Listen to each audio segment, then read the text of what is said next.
Au Japon, le vieillissement de la population va engendrer un manque de personnel dans tous les secteurs. Mais dans ce pays où le high-tech est omniprésent, le salut passera probablement par les robots. À Tokyo, la maison de retraite médicalisée Silverwing fait partie d'un projet pionnier, utilisant les nouvelles technologies pour limiter les conséquences du manque de main-d'œuvre humaine. Nous avons démarré en 2013 lorsque nous avons obtenu un financement par la ville de Tokyo qui lançait un projet intitulé « Résolution des problèmes dans l'environnement du travail ». C'est dans ce cadre que nous avons commencé à introduire des robots d'assistance. La panoplie des appareils dont dispose la clinique est extrêmement variée et les robots de surveillance et de communication sont une part importante du dispositif. Ainsi, pour les personnes âgées qui ne viennent ici qu'à la journée, c'est le robot Pepper qui se charge de les faire chanter ou bouger en rythme, ainsi que d'exercer leurs facultés cognitives grâce au programme d'entraînement cérébral du fameux docteur Kawashima. Nous utilisons ce robot au moins 2 fois par semaine. Et c'est vrai que parfois, quand une personne demande aux pensionnaires de bouger, certains ne participent pas. Par contre, lorsque c'est Pepper, ils le suivent quasiment tous très naturellement, donc nous obtenons de très bons résultats. Dans un pays où les robots sont ancrés dans la culture, Pepper parvient même à faire oublier qu'il n'est qu'un objet. Quand on y pense, je le vois plus comme un ami humain, parce qu'il parle. Et en plus, il est capable de nous apprendre des choses. Chez moi, je ne fais presque rien. Mais en venant ici, c'est bien. Il me fait même me souvenir des chansons d'antan.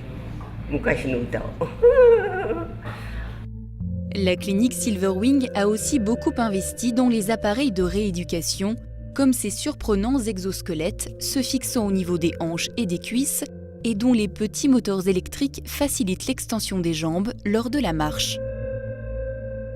Les déambulateurs aussi sont de nouvelle génération.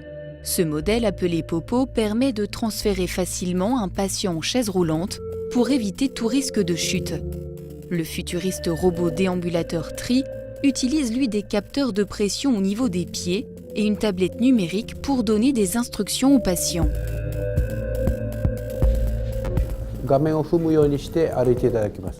Le patient doit regarder cet écran en avançant et le robot va lui donner les instructions à suivre.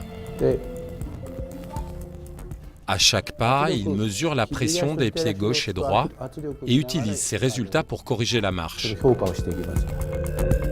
Mais les appareils high-tech ne sont pas destinés seulement aux patients. Au Japon, 70% du personnel soignant se plaint de problèmes au dos. C'est pourquoi l'établissement dispose aussi de technologies visant à limiter les efforts, comme ce système scalamatique.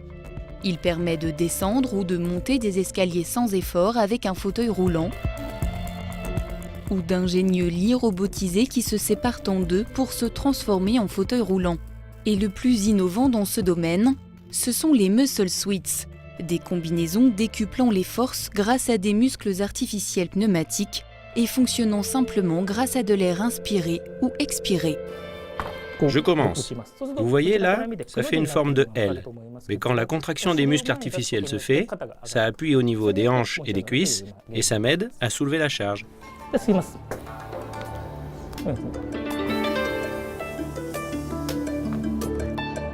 Invention japonaise présentée dans de nombreux salons, ces exosquelettes peuvent soulager jusqu'à 30 kg de charge, ce qui est déjà un bénéfice remarquable lors du transfert d'un patient par exemple. Bien sûr, beaucoup de ces technologies sont à un stade très précoce, mais les progrès incessants de la robotique feront sûrement entrer le milieu médical dans une nouvelle époque. Pour l'instant, nos robots sont des robots d'assistance. Ils ne font qu'aider le personnel.